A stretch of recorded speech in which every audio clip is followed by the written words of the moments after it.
why is it so hard to connect with Gen Z? Gen Z is a really interesting market, and the reason why we felt that it's really so hard to connect with them because they engage in content very, very different than the majority of people. Being able to reach them, even getting some of that, is very attractive, but it's not an easy thing. What if the line between struggle and success was just one choice? Lavell Juan knows that line well. From growing up with little more than a dream to becoming a powerhouse in the world of entrepreneurship and branding. I tore my Achilles and I couldn't play anymore. Coming back to New York City completely depressed. One of the things that I did was really just play video games. And it was just interesting. And I said, oh, you know what? Gaming could be social, but could also do a lot more. I feel like you have to kind of take risks. If it made sense, it was engaging, if it had a strong community and it produced revenue, those are still the basic things. His journey is anything but ordinary, transforming obstacles into opportunities that few see coming. But it wasn't just the wins that defined him. It was the moments when everything could have fallen apart. Those moments shaped Lavell Juan's vision, his grit, and his relentless drive to uplift others. I made tons of mistakes along the way, but doing all those things kind of gives you a sense of confidence. Can't be scared to fail. Every step of success or work ethic has led me into exactly what I do right now. Honesty is a really big thing, and that's a hard thing for people. If you can master that and saying it's okay, I think you're fine.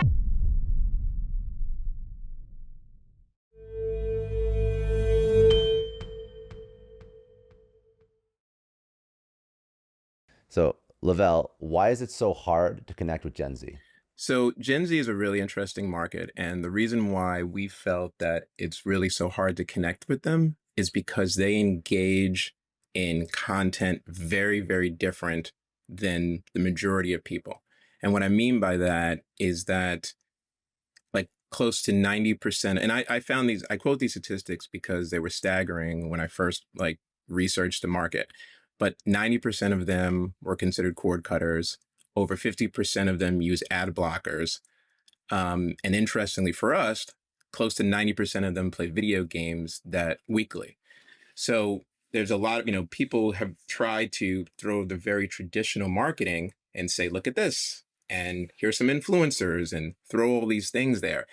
And between being savvy, between, being very technology focused, and also just being very influenced by their peers, authenticity is a very, very, very important thing to the generation. And so, but obviously people want to reach them because, they have a $360 billion spend or disposable income in market cap. So, being able to reach them, even getting some of that, is obviously is very attractive. But it's not an easy thing. So what we did with Bragg House, and interestingly, the first way we did it is that we actually got ambassadors. And I don't talk about that a lot, but we got 5 ambassadors. And the whole point was to build this digital platform on the intersection of college sports, which, can go to my background, is really important to me. College sports, gaming, and I do use gaming different from esports. Because one, the market cap is different. Esports is a $3 billion market and gaming is a $300 billion market. But also, if you look at really what gaming is, the actual definition of gaming, it's the 99% of people who casually game, who enjoy gaming, who's a part of their life. Not the competitive, people who game on teams. So we created something on the intersection of gaming, college sports, and social interaction, because that's obviously very important.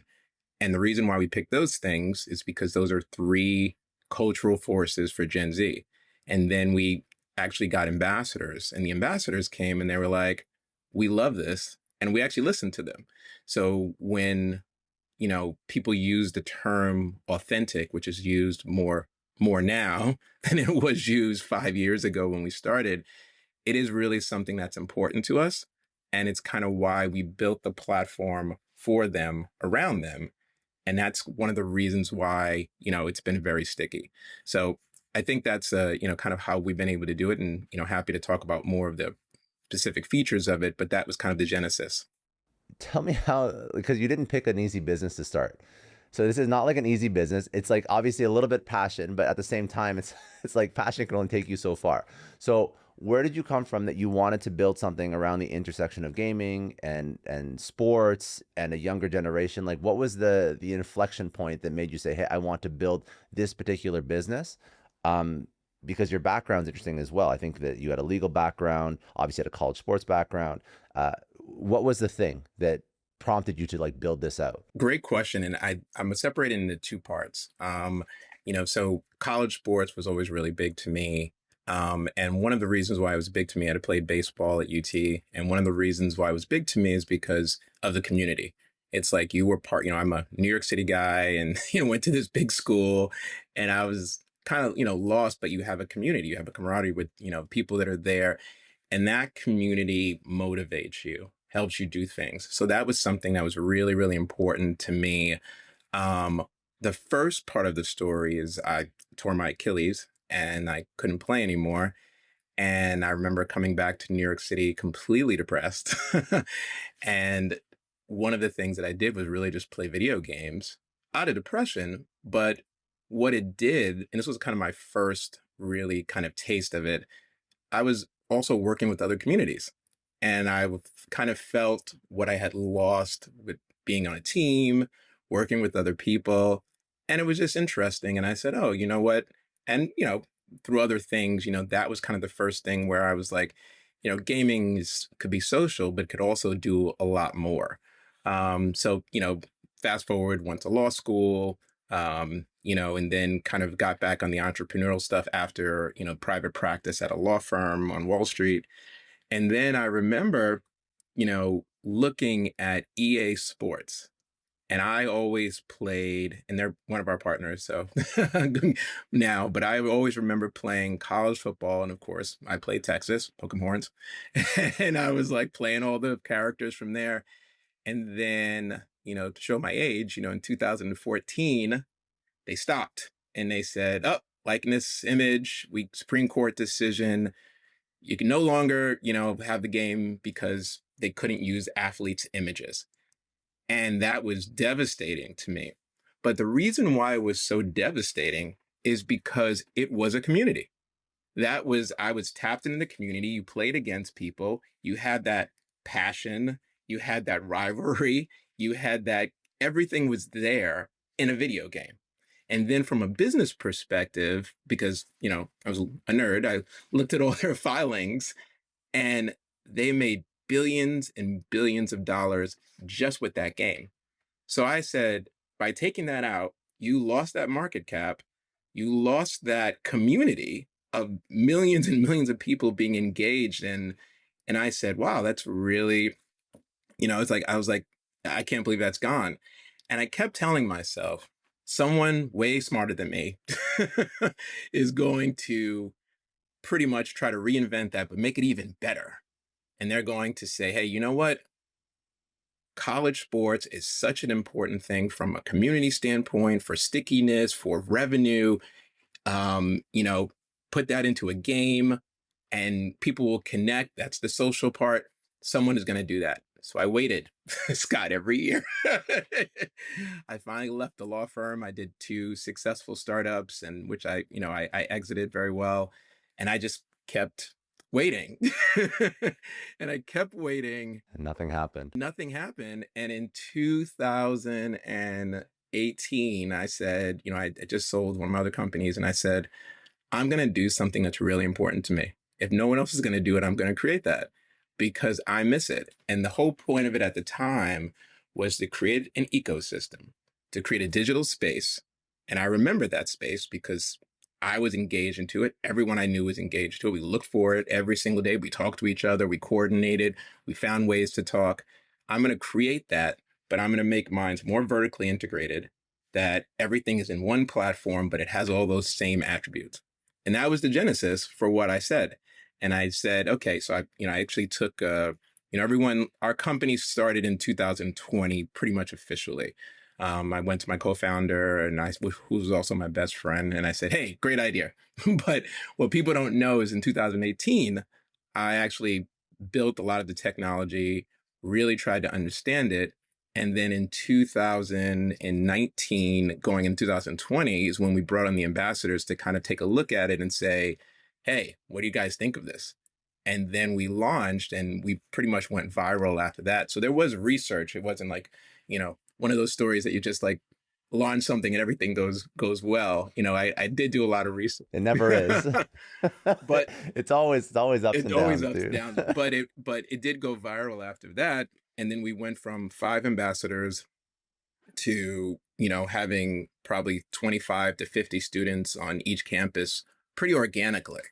And I think, again, that's the power of, building something strong in the community. And you'll hear me say this kind of throughout the entire, show is like being authentic. Again, and the reason why I use these things more and more is because if you want to, going back to your first question, what do Gen Z value? They are very smart and they can see if you're an influencer and you're saying, buy this because you're an influencer and you have 1 million fans. But if you do something that they think is authentic, and again, TikTok, and they're like, you could be famous in the next day, and they'll be like, great, we like that person. And it's very interesting because, and I can see why companies have such a hard time because it's not a one fits all. So what we did is we put this community together, almost let them build the community, but we took attributes that were really strong to them. So we took college sports, again, whether you played sports, whether you just were in college sports, so where you're just in college, you appreciate that community. Chess club, just hanging out with friends, it was a community. So we built on top of that kind of community that's there.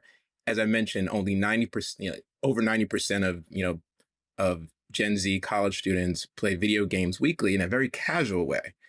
And so we use that way to kind of really connect them. And then we built out fun things. It's no secret that, DraftKings and FanDuel, all those things are really big in college. So I was like, well, I'm not going to be a gambling platform, but why don't I gamify that kind of particular action and make it fun for people? So we came up with bragging. And bragging was really just being able to make these, no monetary value with the actual brags, but you take brag bucks, you make predictions, and you win a pot, and you're like, oh, this is awesome. And people love that. They loved it so much that we actually then put a way that it can actually earn, things of value, more kind of like a loyalty.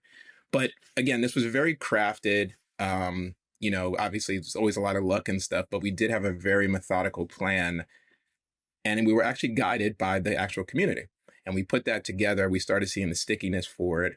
And then as we started growing, a lot of brands, and this was all organic, started reaching out to us because they saw that we were able to capture, 3 times, 5 times more of the community than they would from a traditional ad.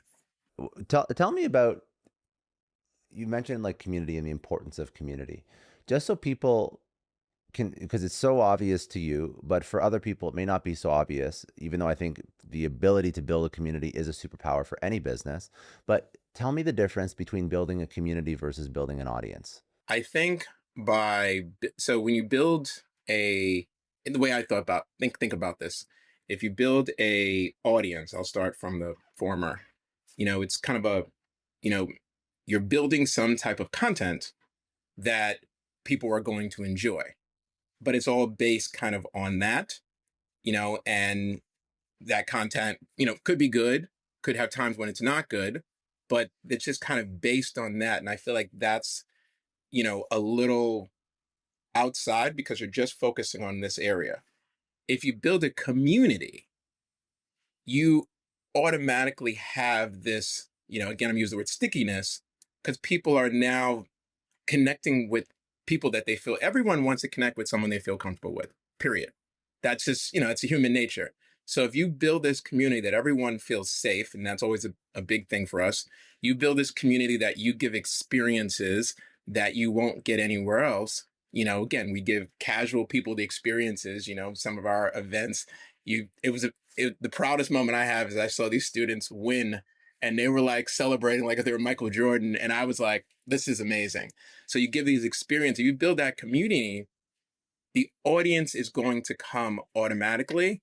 And no matter what the community changes, no matter what content, they actually create their own content. So a lot of these things, again, we have a full production inside, Bragg House. But a lot of the stuff you can't make up. It's kind of like how people respond to some of the keywords they say, some of the funny, interactions they have. There's going to be an audience to watch them. We recently did something, we did students in our partnership with Learfield. We tested out a few platforms. We did a student one. They had every type of group supporting them, watching them, bragging on them. You know, that audience is now built in. Then we did something for college athletes, and it was just college athletes because we're going to be working with NIL, and they loved it. But it was a completely different audience that was now supporting that group. And I think that is the beauty of it, is that if you start with the community, which is what we did, you now always have a particular audience, because the content you're going to create, someone is going to want to be part of that. And I think that is kind of like why we keep seeing success and we keep replicating everything. I'm just looking at some of the notes about how you actually built this. So you basically outright refuse traditional ads unless they're naturally created. Yes. Right. That's so you've tripled, like this is the strategy, and this is working very well. One thing that you said, I love this quote. You can't buy community the same way you can't buy culture. These take long intentional builds, and then it creates something that money can accelerate. But you can't, and then you said, I don't think money can replace it, referring to a community and culture. Can you expand on that a little bit more? Like, why, to play devil's advocate, even though I fully agree with you, why can't you buy community? Why can't you buy culture? Again, it goes to the sophistication of how the new generation interacts. It always goes back to the same thing. And, you know, I've seen what people have done is, the traditional media, they're like, yeah, we don't want to do that. That's annoying. That's boring for us. So it's almost to a point where we, and I'm speaking to say we, I mean Gen Z, I'm not Gen Z, but when Gen Z is like, we want to be part of something instead of, going to kind of what the masses are going. We want to be part of something. That could be a movement, that could be what our friends are doing, that could be something we like, but we want to be part of something. So what all the other traditional things have done is they said, hey, we're gonna put this. And when influencers, they said, well, they really influenced by their peers. So they paid professional influencers, and they were like, and then Gen Z was like, well, that's the same difference. So they just kind of see through all of these different ways, and then it changes. So you can spend all this money, get 2%, 5%, whatever, even a good number of people to respond. But then next week, there's going to be a different expression. There's going to be something different. So going back to the first way you said it, when you build with the community first, the content is created. People are now following because they trust their own community. So first thing was starting with a safe place for them. And that's the reason why, I have all these brands, throwing money at all these digital ads, but they don't have a central hub. What we created was a central hub where and we put that community there. And that was the most efficient way, because no matter what the community is, could be athletes, could be chess club, could be, cheerleaders, soccer club, could be anything. We had women's swim team in the University of Virginia, and they had such a strong community behind them. And I remember one thing I say, and and I always use this story. One of our early interns, she was like, well, I love this. This is great. I think this is needed, but I don't really game. And I don't think I'm going to have anything to offer. And I was like, well, I disagree. I think everyone has something to offer. And she was like, I know, but she was like, I don't really game. My boyfriend games. And I just, I kind of don't. And I said, well, let's, do an interview, and you just tell me why you like Bragg House, because you said you like Bragg House. She did the best interview I've ever heard. And then she finished the interview and said, I really like this. It's a community. We're building together. And I really like what Lavell's done, blah, blah, blah. Brag on. And brag on was such an important slogan. And I give her full credit for that to this day, and I was like, look what you did. You created an expression and people followed. Everyone in our community inside followed it. Everyone in her University of Virginia followed it. People started saying it all the time. And again, that's what money can't buy, because that expression may not be the same today, like it was before, as it is today. There's a new expression, but you also have now a new audience who is now following. And that's just something that just, money can't buy. Scaling is difficult. Scaling without losing what you've built, especially from like a community first perspective, is, I'm assuming, very difficult. And you probably took it to the extreme because you went startup to NASDAQ and publicly traded company in 7 years. I have to ask, this is obviously not your first rodeo. You said you had two companies before this. You obviously were a securities lawyer before, so you knew how to navigate to a degree. But this is not, I think, the normal path for somebody 7 years into building a company to take it public. So obviously the question is, why? What was the strategic importance of that? But also less so than why from like a company strategy. I'm more curious, how do you scale that quickly and go public while still maintaining the thing that makes your company in Bragg House so special, which is like this intimate community feel? Because that's something that, again, you don't want to lose. You don't want to lose that as you turn into like another quote unquote big company. It's a great question. And I will say probably that was one of the hardest things, just to be honest with you, because at the same time, it's like, we created this community, but then we had to obviously build revenue models on top of it. We need to have a real business there. So what we did is kind of really thought about, and we spent a lot of time thinking, how do we continue to grow? How do we, get these models there and, at the same time, not lose what we've been talking about the entire time, community and authenticity. So what we did is I, again, realized, and I always kind of go back to my research because it's my, it's my default to what I know really well. And I kind of said, well, what do these, I know what brands want. Brands want these students, they want new customers. It's really an easy math there. They have a cost of acquisition. And if we can lower that cost of acquisition, which we do 5-10 times better than anyone else, that's attractive for them. But what are the extra consume? Because again, it's like people start giving you money, they start paying you, and you're focused there. And I'm like, and digital advertisement was kind of the main revenue source at that point. And I said, okay, well, what do the actual community want? So we started looking at that part of it. And I said, well, you know what? They don't mind being, sold to, or, saying, hey, but they don't want to be marketed to just blankly about everything. If they want what they want. But there also then becomes the quandary. Well, what do they want? So what I did is I said, let me just ask them. And I think that was and I did it inside the platform. So what I did is I created these kind of data models. And this is where the luck part comes in. I won't lie to you, but I created these data models to understand more what they want. So I created dynamic surveys that adapted to every user. I created these Bragg Buck integration, which were like activity-based rewards. So they did this, it kind of worked on behavioral insights. And then I had activity triggers, which just shows, usage and all that stuff. And then we gamified the entire A/B testing experience. So, how they respond, different colors, different ads and stuff. But we gamified that into this game, Bragg House. People are still doing that. And then I took all that stuff and I said, all right, let me just categorize these behavioral insights, kind of figure out, what they want. And then I said, okay. And what I realized that we were producing, and again, a little bit luck, don't get me wrong, I realized that we were now identifying data that was very different than what everyone else was having. So what I mean by that is the data that generally people's like, how many likes, what are your names, all that kind of stuff. We were collecting behavioral data.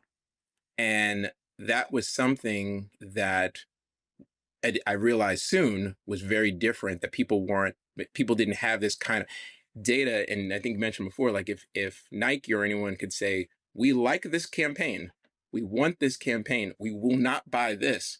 That's a million, if not $1 billion thing to know how someone did that. But at the same time, then our actual audience is protected because we don't just run ads or do anything like that. We curate personal things.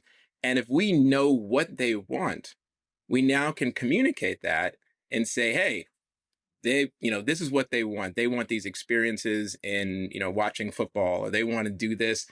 And now it's a quid pro quo because the audience doesn't feel like they're being oversold to. But now you're giving something even more valuable, I would think, because we were giving direct access, which is great. But now we're giving information, again, about an audience that's so hard to reach. So now that these brands can craft these better campaigns, smarter campaigns, and they can say, hey, you know what? I heard you like this group of Nike sneakers. Let's just give you that instead of selling you 15 ads that you're going to block anyway. So in that Yeah, way, it because became they all have ad blockers on and everything. exactly. And that way, it became a more quid pro quo because the audience was happy. They were like, this is great. They were doing what they were doing. They were playing. It's amazing because a lot of companies, JetBlue, a lot of companies, do surveys. People enjoy doing our surveys because, again, I break it down to the simple dichotomy. Gen Z want to be heard. They want to be understood. And I can't tell you, it was like 100 out of 100 people who said, hey, yes, please, because we asked them first, we don't sell data or anything like that. We just say, hey, and we just say, respect all the privacy. And they were like, yes, please, please, please. I want to fill the survey. Please tell me what I need to do. And now we have something more valuable. And again, it's all driven by the community. If people could literally poll, which is what we do, their entire, Gen Z population, ask them what they want, that's valuable. But again, it started very slow. I don't use slow, very methodical in building the entire thing there on top of that. So that became a very, very powerful um, way to scale because now, it didn't just revolve around content. We didn't have to have these super big activations. We still do. And our scalability, I think, is increased now because of our partnership with Learfield Communications, which, now in essence, we have this billion-dollar conglomerate that owns the media rights to all these universities. And because they own the media rights to all the universities, we're the sole platform that their students engage to connect them to traditional sports. So in a way, it's like my dream of what I wanted to build.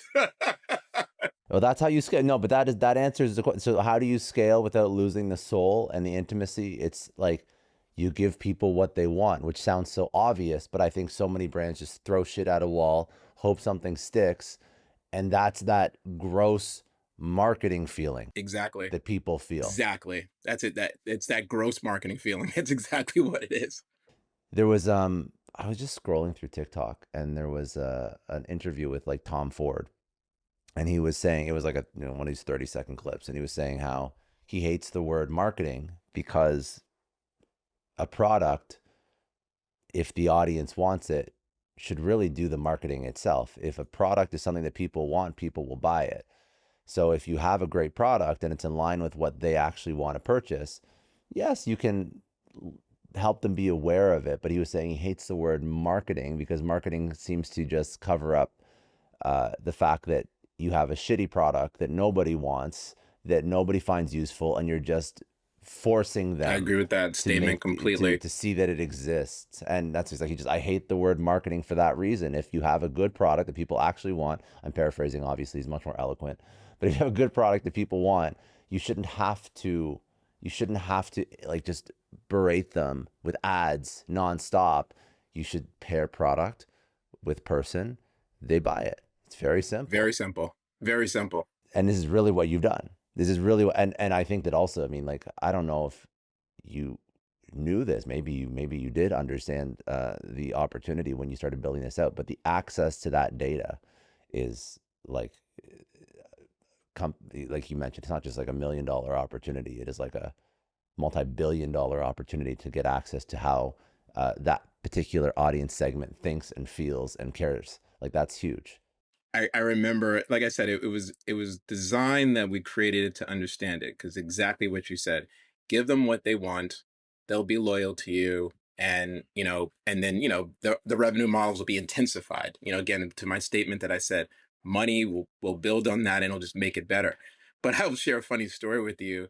So, one of our brand partners, we always provide this report. And a report says, hey, we've connected X amount of new users to your platform. Every company has a different ROI, so download my app, do this, whatever. We did that. And then once we had these data models, I started putting that in the report. And the report was like, students from the University of, Arizona, are really looking for this type of product. They're really excited. They don't really like this type of product that's here. This is something that's really going to help the students. And this is the time that they think would be better that they can consume it. And I put all these kind of things down there. And I remember like the brand partner was like, wait, wait, where'd you get this? I was like, oh, it's just, internal. We kind of like, could we just have this on a regular basis? And then I was like, wow, that's pretty important. And so that's Well, I mean, like this is not your business, but like you could with the data that you have, that could be a whole business model. Like it could totally be. That's how important understanding the behaviors and the fact that you do it in such a way. Like, listen, the world is getting more aware of how data is actually being used. I mean, it started with like Cambridge Analytica and now GDPR and CCPA, and Europe's very strict, US not so much, but I'm assuming over time the US will get even more strict and sort of keep up with Europe to a degree. But you can't just harvest data without consent and just sell it to companies. And the fact that you have found like a way to get people to want to give their data, I mean, that's also like incredibly smart. thank Very, you. very smart. Thank I you. think more companies, I don't think enough companies, well, I mean, you work with some of the biggest brands on earth and they find your data valuable. So obviously, a lot of companies don't really understand how to get that data from their consumers. I'm not talking about the metas of the world that have unlimited amounts of data, but the average consumer brand, I don't think has really good intel on what their customers want to buy, especially if it's a younger generation that, again, doesn't want to give that data up because it feels like you're giving it to a company that's selling to them. But I feel like with your platform, I feel like they feel like telling Braghouse what they want actually makes the whole experience better. So they enjoy it. Absolutely. Absolutely. And that was always the plan. And that was definitely by design because we knew that if we kept this community happy, just kept growing it. And again, this was to be something, again, when I first started creating this ecosystem and this digital platform for them, because again, that's what I remembered. I remembered this digital space where I played games and it made me feel so safe and I enjoyed that.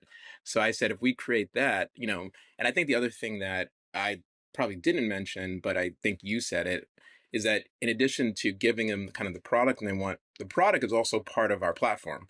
So we also make sure that they're enjoying it. We make sure that they are, again, we're building on things like college sports and stuff. But, part of the Learfield partnership, the reason why they approached us is because they were like, when I was a kid, and even now, Yankees made the playoffs. I can sit and watch 4 or 5 hours of baseball.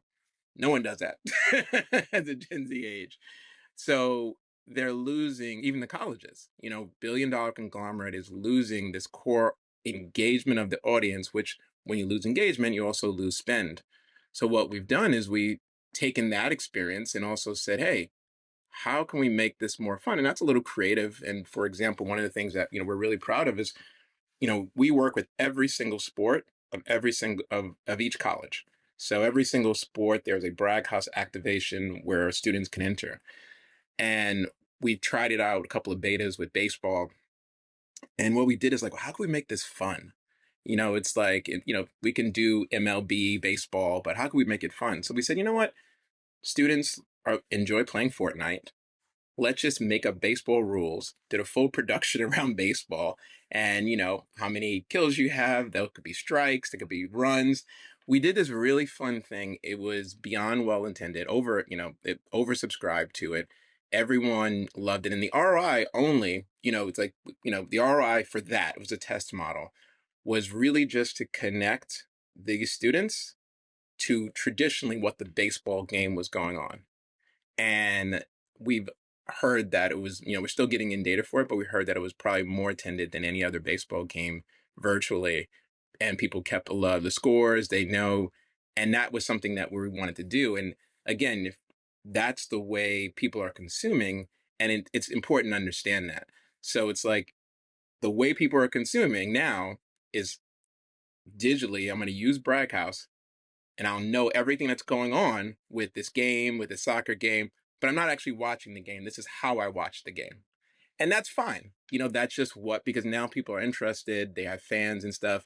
So, that's something that I think, we work really hard to, and I think that's ever changing as well, to make sure that we're giving the community what they want from the product side and the data side, but also inside their safe space. HubSpot is a success story partner. Now think about listening to this podcast right now. You're probably multitasking. You're probably catching 70 to 80% of what we're talking about, but let's flip that and imagine you're only catching 20%. That'd be crazy, right? It's really not a good use of your time if you only remember 20% of what we're talking about. But most businesses, most entrepreneurs are only using 20% of their data. All the most important details in call logs, emails, chats with their customers, it's just left floating in digital space, not being used. HubSpot, it gives you the access to those insights to help you grow your business, because when you know more, you grow more. Visit HubSpot.com to get the full picture of your business today. NetSuite is a success story partner. Now, what does the future hold for business? If you ask 9 experts, you'll get 10 answers. Bull market, bear market, rates are up, rates are down. At the end of the day, it'd just be easier if somebody invented a crystal ball. But until then, over 43,000 businesses have future-proofed themselves with NetSuite by Oracle, the #1 AI cloud ERP that brings accounting, financial management, inventory, and HR into one unified platform. Here's what I love about it. Instead of juggling multiple systems, you get one source of truth, real-time insights and forecasting that actually let you peer into the future with actionable data. When you're closing your books in days instead of weeks, you're spending less time looking backwards and more time focusing on what's next. Whether your company is earning millions or hundreds of millions, NetSuite helps you tackle immediate challenges while seizing your biggest opportunities. If I needed this product in my business, this is what I'd use. It's a game changer for business visibility and control. If you want to see how AI can transform your financial operations, download the CFO's Guide to AI and Machine Learning for free. That's netsuite.com/Scott Clary. That's netsuite.com/Scott Clary. netsuite.com/Scott Clary. Indeed is a success story partner. Now, if you're hiring, Indeed is all you need. Let me give you an example. If I needed to hire a new editor for this show, I'd go to Indeed and be super specific. Not just, can you edit audio? I'd say I need someone who's edited a conversational podcast for at least 3 years, gets our style, and knows our software. Someone who's done this before. And here's the thing with Indeed sponsored jobs. I'd get people who fit that description. I'm not digging through resumes from people who've edited one YouTube video. I'm getting actual podcast editors who know what they're doing. People who've worked on shows like ours and can prove it. That's what makes a difference. You get people who actually are what you're looking for. According to Indeed data, sponsored jobs posted directly on Indeed are 90% more likely to report a hire than non-sponsored jobs. And people are finding quality hires right now. In the minute that I've been speaking to you, companies like yours have made 27 hires on Indeed, according to Indeed data worldwide. Spend more time interviewing candidates who check all the boxes, less stress, less time, and more results now with Indeed sponsored jobs. And listeners of this show will get a $75 sponsored job credit to help you get your job the premium status it deserves at Indeed.com/Clary. Just go to Indeed.com/Clary right now and support our show by saying you heard about Indeed on this podcast. Indeed.com/Clary. Terms and conditions apply. Hiring, do it the right way with Indeed. So your Learfield partnership,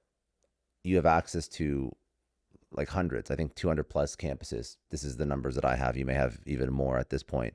But a partnership like that, it could bring bureaucracy. It could bring corporate ideology. It could bring even corporate constraints. So when you bring on a partnership of that scale, obviously massively beneficial to the business, speak about it, but also speak about how you manage bringing on something of that scale into, again, a community-driven, trust-driven brand and platform. Yeah, no, it's a great question, and it's definitely something we dealt a lot with earlier.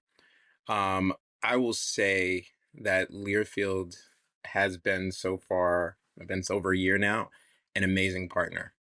And the reason why is because, and I appreciate this because it's hard to let go of the reins when you have that much bureaucracy and you control these media rights. But part of the partnership, they came and they said, create what you need to create. Obviously they, checked the system, made sure everything was safe and was built correctly, but they really gave us the autonomy. Um, and that has been a key way that we've been successful for it. So what we do, just, and kind of recapping that is that in every single university, Bragg House creates what we call an activation, but our platform, people can use it just every day anyway, but we'll create an activation almost like a sporting event. And that will be that people can engage and the goal, we've tested it out for baseball, um, preseason football, and we're going to be doing a kickoff activation for playoffs for college football. But every single sport, there will be a Bragg House activation that people can enter. And we craft that, we do that completely ourselves. It's a 50-50% partnership. So they bring in their clients, their partners, they bring in, we bring in, people, obviously our partners, whoever wants to partner with that. And again, the way we're doing it, because we believe that that's the only real way to connect is a genuine way, is people aren't paying for like something to happen on one day. They're really paying to be part of this activation. So they're almost going along with the ride of what we're producing. And that is, they see ROI much, much better. So our partnerships are like, hey, I want to be a year with you guys and to do, and they'll just be incorporated into all the different activations and productions the way we see fit.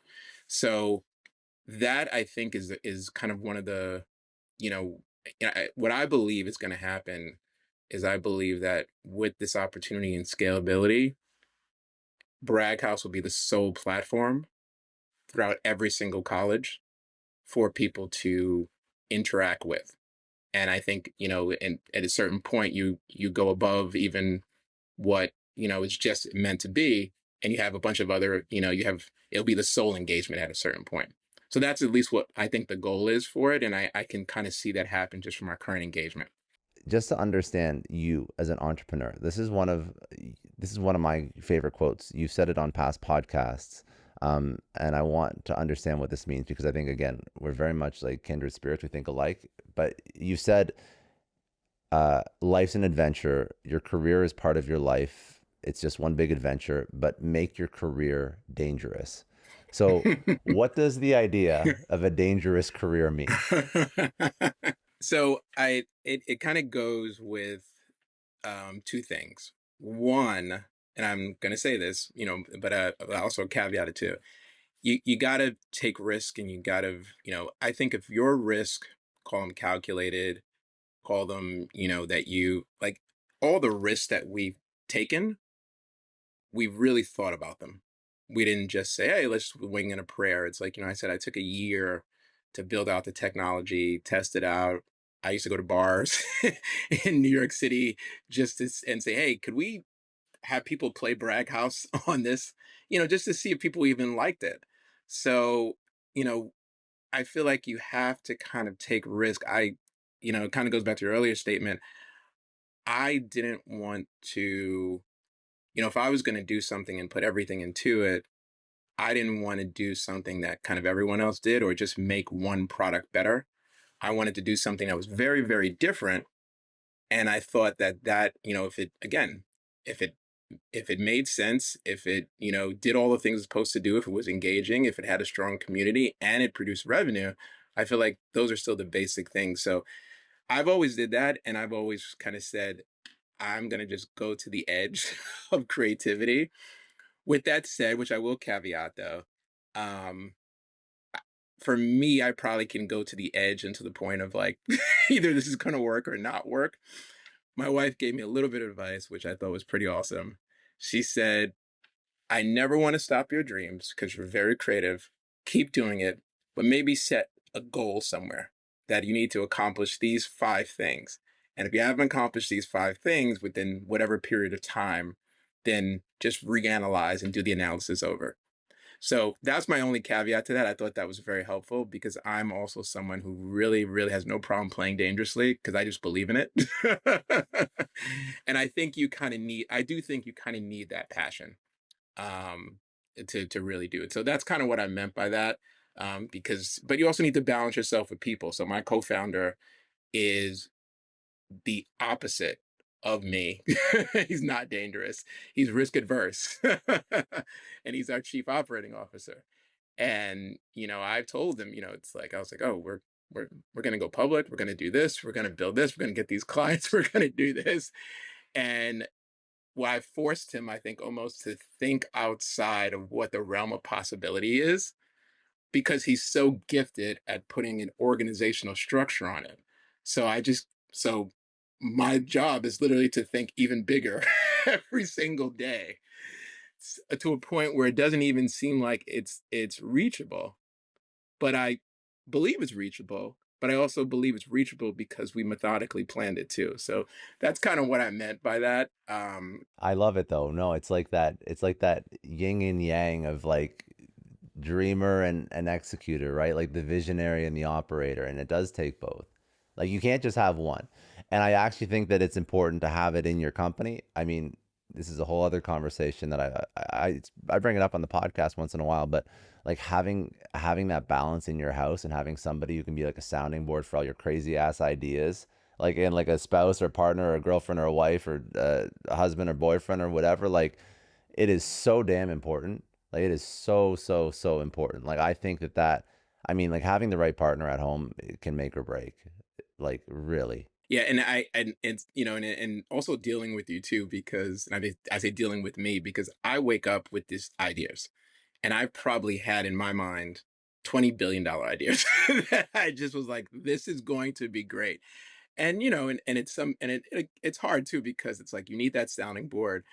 And sometimes my wife and interestingly, my wife and my best friend are the same person, and his wife, very very long, but we're all like best friends. But I hear these two kind of skeptical people, but the sounding board is so good because sometimes it's very annoying because I just want people to say but like this is a great idea, but they'll ask all the follow-up questions.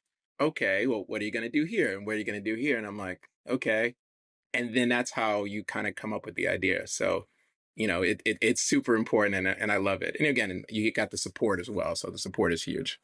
Talk to me about because you've done it very, very well. The psychology of starting over. Because I think a lot of people get trapped by their own success. So you've made so many dramatic career pivots. Like you again, I guess this is living dangerously, right? Or in air quotes, but lawyer, sports management, sort of full entrepreneur, building something that's really never really been done before. A lot of people get trapped in their own success, and I think they get comfortable, whether or not it's golden handcuffs or they've built success once and they don't feel like they have the confidence to build it again. Um, how do and I think that that's incorrect. I think that it's important to feel like you can lose everything and start from scratch. I think that's a very important mindset to have because it makes you a very effective human being. Um, but how do you like where did that come from? Where did the ability to do this come from? Like where did the ability to leave uh, you know, probably pretty high paying lawyer job and go out on your own? Where did the confidence come from? Was it the people around you? Was it you just taking a chance on yourself? Was it, listening to too many podcasts? Like how do people, no, it's so important to be able to do this, but not many people can. I think that's a key part of being an entrepreneur. I think it kind of came to me first, really, when I was very regimented. Always wanted to play baseball, and then professionally, and I train well, and then I hurt myself, and it was really depressing because I'm like, wow, you kind of do everything the right way, and it didn't go your way, and then I kind of pivoted really, just kind of like straggled onto there and did very well in the law. I was at a beautiful, like really big kind of Wall Street firm, And I was just like, wow, you start to believe in yourself. And I was like, I went from here to here, and I, believe that I've been successful in each of these roles. And I was like, then I started climbing up the ladder. But the other really important part is I wasn't happy in kind of my own. I always, and again, I think the short answer is really just believing in yourself. And I think you have to believe in yourself. I've actually gotten even better with doing that because everyone's a little insecure. That's just life. The way I prove my insecurity is I say, I'm gonna do this. I'm gonna do this. And I keep trying to do something. And that helps me get confident in myself because I'm like, wow, I accomplished this. So when I was at the law firm, and again, you're right, very successful there. I enjoyed everything that was there, learned a lot. It's been pivotal to learn all the things that were there. But I often said, and maybe it's a little bit of just I worked with the clients and I was like, wow, I want to be them. I really want to be them. They pay us. They are doing what I want to do. And I think I'm creative enough to do that. So I really had to kind of think about that. And then, uh the confidence of taking and being dangerous, um, you know, testing yourself, happiness. But then I think the other thing is I just said, hey, what is the worst that could happen? If you Yeah, fail, that's a powerful question. yeah, That's a very powerful if you question. fail and it doesn't happen, I mean, I've still built up all these strong attributes. It's fine. Doesn't define me because this didn't work. So, and I think that kind of goes back to the first statement. You do have to live a little dangerous. I say if people are very again, and I'm not people, if people are calculated. My wife is calculated, so and it works for her. But and she says I can never do what you can do. I do think you have to be okay with saying, I'm going to try this and I'm going to give it 100% and believe in yourself. And if it fails, that's okay. Just try something else if that's what you want to do. And that was such an important lesson to me because I was just like, I tell people I'm almost, I'm probably more nervous now because things are going so well that I want to make sure that I still think methodically out everything. It's actually easier for me when I think, oh, this could fail because I'm going to put 100% in there. And if it fails, I know I gave 100%. And that's for me all I need. If I know I put 100% in everything I did and it still didn't work, then I've given everything. And I'm okay with that. I'm okay with that result. And I think you have to be okay with that result. When you start over, I don't believe that you really start from scratch. I think that you take experiences and you take sort of the lessons, and you mentioned before, like the attributes from like the previous stuff you've built, and you apply them to the new thing. Do you feel do you agree with that? Do you feel like you've sort of stacked skills across every single time you've restarted so that by the time you get to Bragg House, it's actually, yes, starting over, but not really starting over. And the reason why I ask that is because maybe the answer on how to be a successful entrepreneur is to start multiple things, be okay with failing as quick as possible, but then retaining the skill sets so that eventually when you start the thing that is meant to happen, you have so many compounded skill sets from all these different things of your life. Even if the actual project was a failure, the skill set is a learning and a lesson that you can use to go from 0 to 1 million, or 0 to 10 million, or 0 to 100 million in a fraction of the time. I completely agree with that. And I think that that is something I didn't realize until probably we were a public company and I really started trusting myself even more. And that's 7 years into it. So from going back to playing sports, I learned about teams. Everyone has a say. You're working together. It's not, I'm the CEO of the company, but getting the insight and really listening to the opinions of my team and my management, my board of directors, that's important. And I learned that very early on. At first I was kind of focused very linear, but then I kind of said, oh, these are all the attributes I picked up. And those attributes have stayed with me forever. When I was a lawyer, really analytical thinking, and I focused on like securities and corporate governance. And I realized I was running a business that way, which, in essence, kind of made it a little bit easier to go public. It's not easy, but it made it a I have no little doubt it's not easy. so I don't want to ever use that, but it made it a little bit easier because I realized I was keeping minutes. I was doing, I was trying to make sure that everything was proper from our accounting because I didn't want to have any issues or anything later. So then we got to that process and get audits and all that kind of stuff. Things were reasonably organized, that people were like, oh, this is not hard. Most startup companies don't even have notes. Everything is terrible. And then from my startups, again, I probably focus more on the dangerous part and the happiness.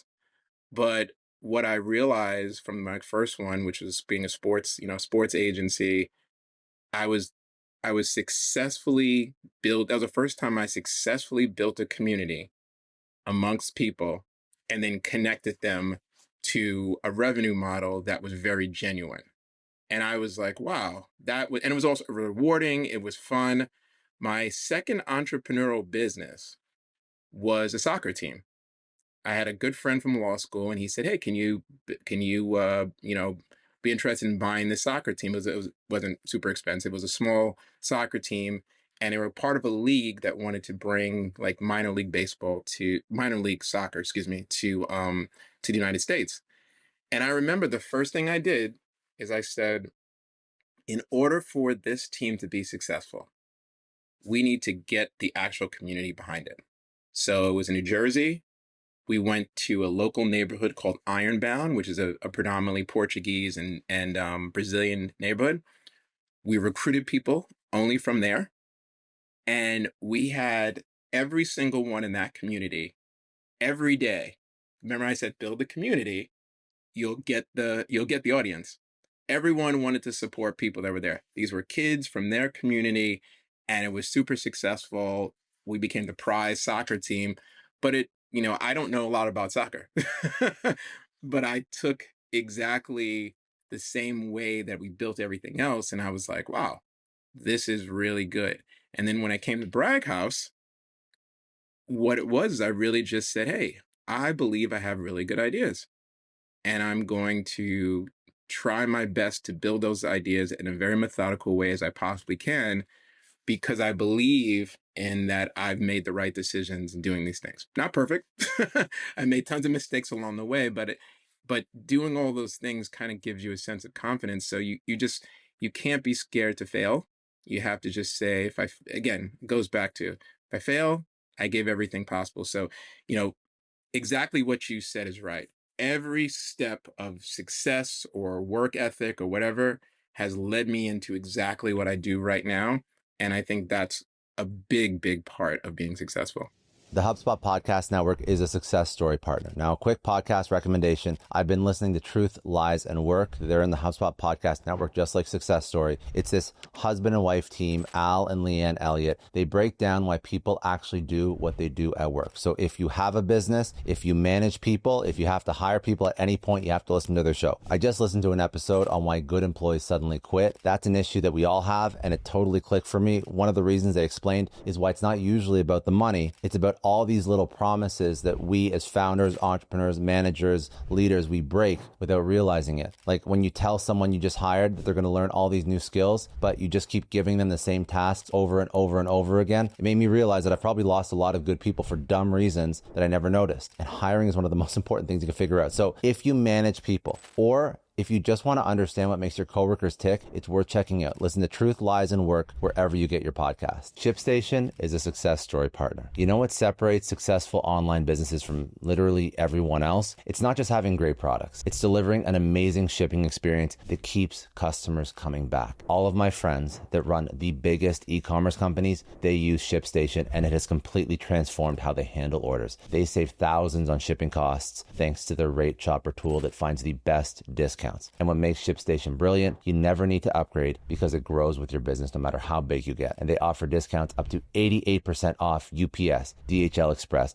and USPS rates, and up to 90% off FedEx. It integrates seamlessly with every selling channel you're already using, and your customers get branded tracking updates to keep them happy and informed. When shoppers choose your products, you turn them into loyal customers with cheaper, faster, and better shipping. No credit card required. Cancel anytime. That's ShipStation.com, code SuccessStory. HubSpot is a success story partner. Now, the future of business is happening right now, and you don't want to miss it. That's why you have to be at Inbound 2025. They are bringing together the brightest minds in marketing, sales, business, entrepreneurship, AI for 3 incredible days in San Francisco, the global epicenter of innovation and technological disruption. Picture this. You are learning directly from Amy Poehler about creative leadership. You're getting AI insights from Dario Amodi, who's literally shaping the future of artificial intelligence. Here's what makes Inbound special. It's not just the great keynotes. You're going to dive into breakout sessions where you can immediately implement what you learn. And plus, San Francisco's legendary startup ecosystem provides the perfect backdrop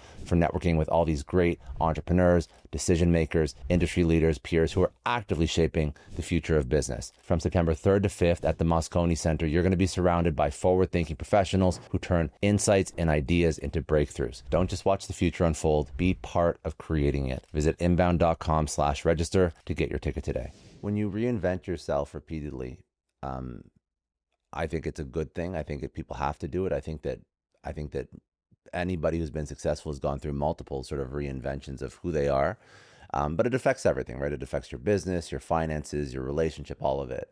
So for somebody who's listening to this, who is thinking, okay, I'm motivated, I actually do want to reinvent myself, take the first step, stop, or at least gradually exit what I'm doing and maybe try to do something else, or maybe they are going to be dramatic about it and just quit what they're doing. Not that I think that's a smart idea, but you never know how people interpret these ideas. So regardless, a lot of people listen to this show at some point will reinvent themselves to some degree. What is your words of wisdom to them? What are the things that happen when you stop one thing that's successful and start a new thing? Psychological, with relationships, with your friends, with your time, with your energy, with your money. Like, what are the things that they just have to be aware of so that they make that transition a little bit easier? I think so for me, and that's again, the dangerous quote. I just have to do it. I jump into there and I have to do it. So I think so probably people listening to this, they have that passion, and you need that passion. If you don't have that passion, I don't recommend it.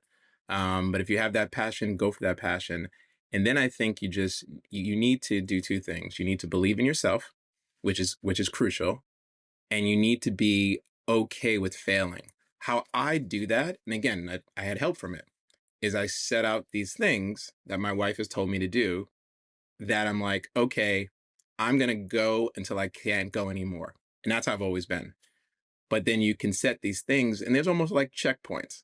Because if you mentally try to do it, at least in my experience, you won't do it. So if you're like, I have 1 foot in the law firm, 1 foot out here, you're 50-50 in both spots, you can't really go as fast as you need to. And that's hard. So you have to, I believe, step out of that and say, I'm going to go there. But I guess which I never had the security blanket, so I probably shouldn't say that, but I used to just do it. But I guess the security blanket that I've at least, set that was helpful. And I remember when we first started, I said, hey, I'm taking my own money. I'm going to do this. I believe in this. I'm going to go forward for the first year. Like burn the boats, like fully. That's what you did? Just fully. But then I said, okay, I'm going to go ahead and do that. But what I'm going to do, and my wife told me this, she was like, if you don't secure funding or an investment by X amount of time, I think we gave ourselves a year, that's fine. Don't quit your business, but at least kind of reanalyze, look at the things, do the accounting over again. So I think that was a helpful thing to me because, again, I'll be very honest with you, I will just go and I'll be like, oh, that didn't work. And I'll just keep on doing something else. But that was a helpful thing. And then a funny story of it was my wife told me to do that. And I said, okay, I'm going to do that. I'm going to set it because, I have a family now and, I'm going to do that. So, going to be smart. So I said, I think it was like this December. And December, it's like right before Christmas, I'm going to get an investment. And we were doing really well. We went viral. Everything was doing great, but we didn't have any investment. And I said, okay, well, we reached the 24th. That's what it is. January 2nd, venture capitalist was like, love this idea. Let us be your first people to invest, and this is going to be big. And I was like, okay. But Good. it helped me because I also don't. So, the advice I would say is like, you can't, you have to be 100% into it. And then if you need something to protect yourself, set yourself some type of reasonable goal. It doesn't mean you stop, but that reasonable goal is just kind of a check-in point, and say, hey, do I need to rebalance this? Do I need to change something about this stuff? So that was something I never had, but it's been very beneficial to me because it gives me these kind of milestones to say, okay, Lavell, you're building this huge thing. Where are you in your scale of doing it? I love that idea. I like that. Like I love the idea of like seasons in your life and I've and seasons the way that I've sort of interpreted it always was just like this business is for a season, this career is for a season, do it for 5 years, 10 years. But you set these checkpoints much earlier on. So at least you can say like, am I directionally moving? Am I moving in the right direction? Right? Am I sort of progressing? And I think that like especially when you live quote unquote dangerously or you live a certain way, I think it's important to do that because like I see people that don't check in on themselves, and I think that they end up just doing something that doesn't work for too long. When if they just took like a second and like gave themselves like a little bit of like a check-in point, like you're mentioning, you don't have to kill it, but maybe realize that like the pitch isn't good or the customer you're selling to, it's not really aligned and they're not really like buying what you're selling or like there's a million different things that you can iterate on and improve and change. So it doesn't mean kill it, but it just means like just check. Just check for a You're second. exactly right. I mean, I again, we had this, amazing model that I worked, but there was even, like you said, the pitch. We worked on the pitch. I had to understand what the TAM was. I had to understand all these concepts that I didn't really know. It wasn't a bad idea. I just had to kind of refine kind of what you were And sometimes doing. it's like the same idea, Yeah, like said differently to the investor, to exactly. the customer, to the market, whatever. Exactly. And that was it. And it's like, you had this great, yeah, you had this great business, and you're 100% right. Messaging is so important. And one of the things that, you know, again, I feel like as long as you're going in this direction, that's good, even if there's a couple of drops here and there. And one of the things that, we had to do is I said, okay, well, what is the audience you're speaking to? Because then you have to change it a little bit. It's the same business, but an investor, their first question is how we're making money. So they're excited about the people and the users and hard to reach, but how you making money? And be able to convey that and still keeping the authenticity, that took some time. It took some time to kind of understand that is. So I think I'm glad you brought that point up because I think that's an awesome point too. You have to be okay to criticize yourself and change. That's a huge thing because you're right. You can keep going down the same rabbit hole saying this has to work and it won't.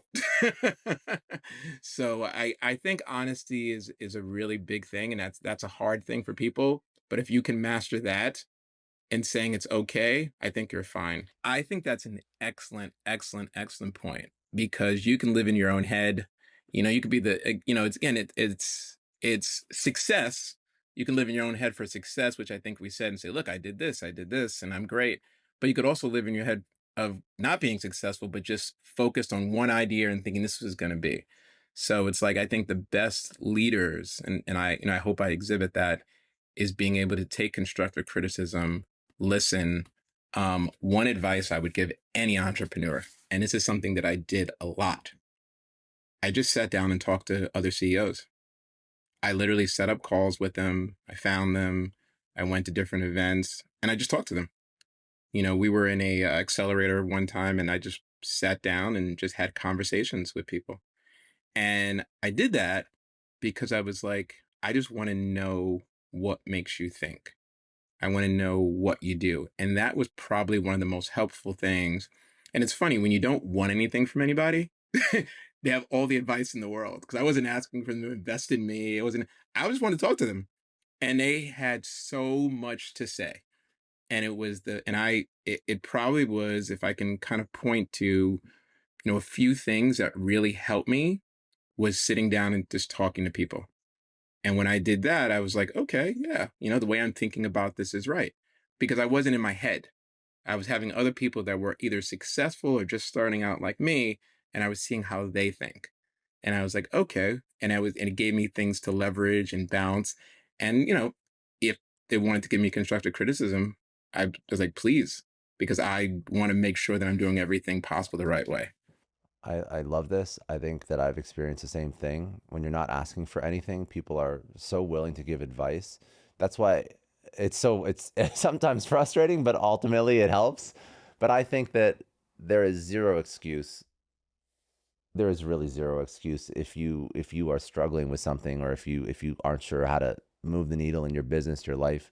Um, it's really because you haven't sought out help, and you haven't really looked for it, because there has never been a moment like when forget now, people are like, oh well, like you have like people follow you online, or people know your business, so obviously they're gonna say yes to a meeting. No, I'm talking about like when I'm like 20 years old, like zero impact on this world, nothing tied to my name, and people will still sit down for coffee and still give you the same great advice, and really just pour themselves and their experience into you.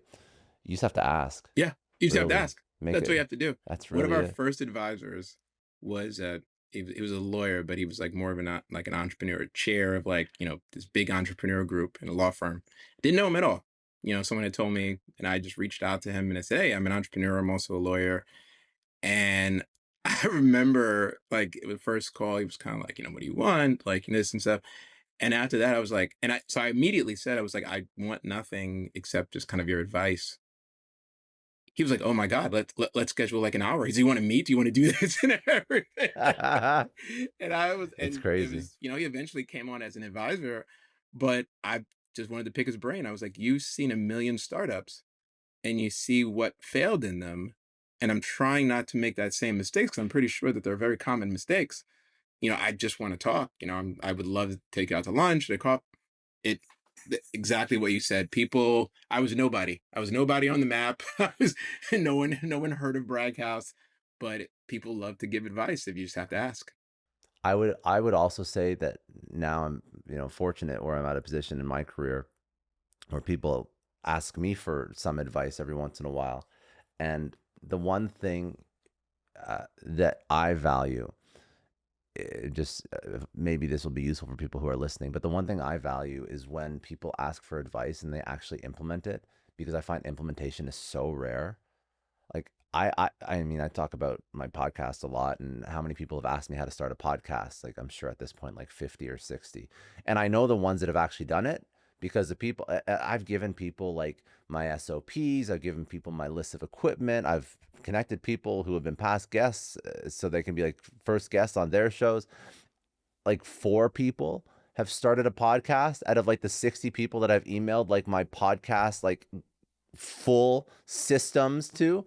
And like the 4 people that started it, like those are 4 shows that actually like rank on Apple like pretty highly. So like it's it's just a matter of like, if you're going to take somebody's time at the end of the day, I guess if you don't want to execute on it, fine. It's not really hurting anybody, but like, just if you take someone's time, you don't understand how much it means to them if you take their advice and execute on it. And if it doesn't work, they're okay with that too, because we'll work through that.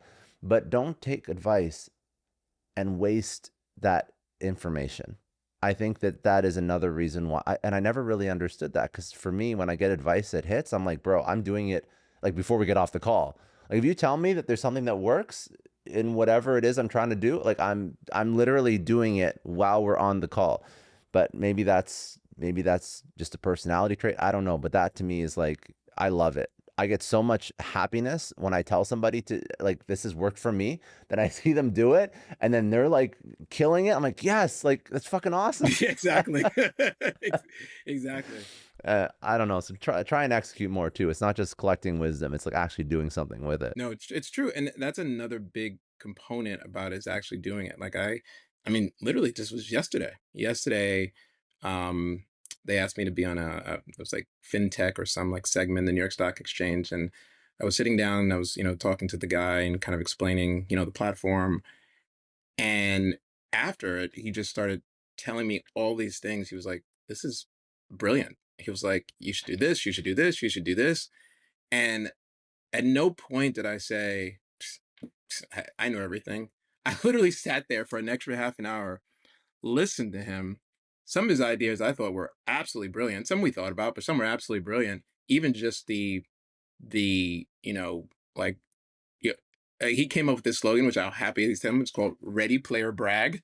And I was like, I love Oh, that. I like I that. was like, I I love like that a lot. that. That's I was good. like, I love that. And again, but being able to listen to that, that's really a mindset that you have to do. And then you have to, and you said it, then you have to say, okay, I'm going to execute this. It's like, I love listening to people. It just, and if you come to me, I love giving advice for people, but I'm not scared to ask for that. And that's probably been one of the most helpful things there is, not knowing it all. Was there any moments that were more difficult where you just sort of you sat with yourself, you asked yourself, like, what the hell am I doing? I'm sure there was, but there's always those moments. There's been many in my life, so I'm sure there was. But when you hit those moments, for somebody that's going through that moment themselves, how do you push through? We had two really big moments like that. First one was, so the first one, I think it was like, building our business, things are going well. Um, and then I think the economy crashed again. I think it was like the Ukraine war, all these things like started happening. And it was, probably a pretty low point because things kind of were stopping, they were slowing down. And I just remember kind of like, sitting there and saying, wow, this is hard. But again, I always ask myself, it's like, hey, but if it wasn't hard, then everyone would do it. It'd just be like, thing. So I kept telling myself that, but it was a lot to kind of force myself to say, hey, keep on pushing. Things are slow right now, but you have a good business. You have all these things. Um, and it was hard. It was really, really hard. And what I've done, the trick that I do is that I slow down. I put one foot in front of the other and I slowly accomplish everything on my list that I need to do. And that's the only way that I can get through. Because if I think, oh, well, this, and I think too far and I get worried, then I'm like, you psych yourself out. So I'm like, all right, well, what do I have to do? I have to do this. I have to do this. I have to do this. I have to do this. And I did that. And I just kept doing it. And I said, well, you still need to make a business plan. You need to do this. You need to do this. And I did that, and I think it was 4 months of doing that. And then I think we got approached by, um, well, I think at that point we're also pitching and talking to people and stuff, and just going. And I was editing my pitch, doing this again, but it was one methodical step after another. And one of our pitches was very successful. I think we raised like $2 million, and obviously that changed everything at that point. But those 4 months before that, I had to really just say, okay, let me just go slow. Let me go slow. Let me just make sure we're doing it. The second time that happened was actually the IPO, and nothing goes right. Everything goes wrong. There, auditors, there are things there. And I just remember slowing down and just say, okay, these are the steps we need to go to IPO, period. I'm just going to do one, finish that, go to the next one, finish that, go to the next one. So in my mind, I didn't even, it was a very linear way of thinking. And when I got to like, maybe almost the last three steps and I was closer to it, then I could think a little bit with more emotion and kind of thing. But before that, I just said, you got to one foot for the other. And it's what has always worked for me when things get really, really complicated. Just take away the emotion. And that's hard. Don't get me wrong. Take away the emotion and just put one foot in front of the other.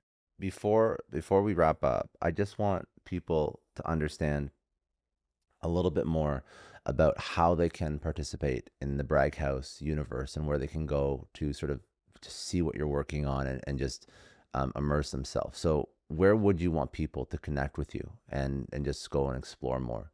I think the website, we have a pretty awesome platform. Create an account, go to www.braghouse.com, create account, jump in there, play, join other communities. We have everything from the public side to the gaming side to the community side on there. But I would just say, just jump on there. Just jump on there. Start an account, and I think you'll see how much fun it is. And again, we are really just, with all the success, we're still really, really just starting. In December, we're going to be doing 12 SEC schools that are going to be participating. After that, we're going to be moving on and getting, Midwest schools, California schools. So, more things will be there. But again, it's the community that makes the platform. So, I would say just start an account, jump on there, and I think people will be really pleased. If you could go back and tell your 20-year-old self one bit of advice after all of these entrepreneurial journeys that you've been on, what would that piece of advice be and why? That's a good one because it's kind of hard because a lot of these things kind of shaped what you were doing. But that could be an answer too. I've actually heard that before.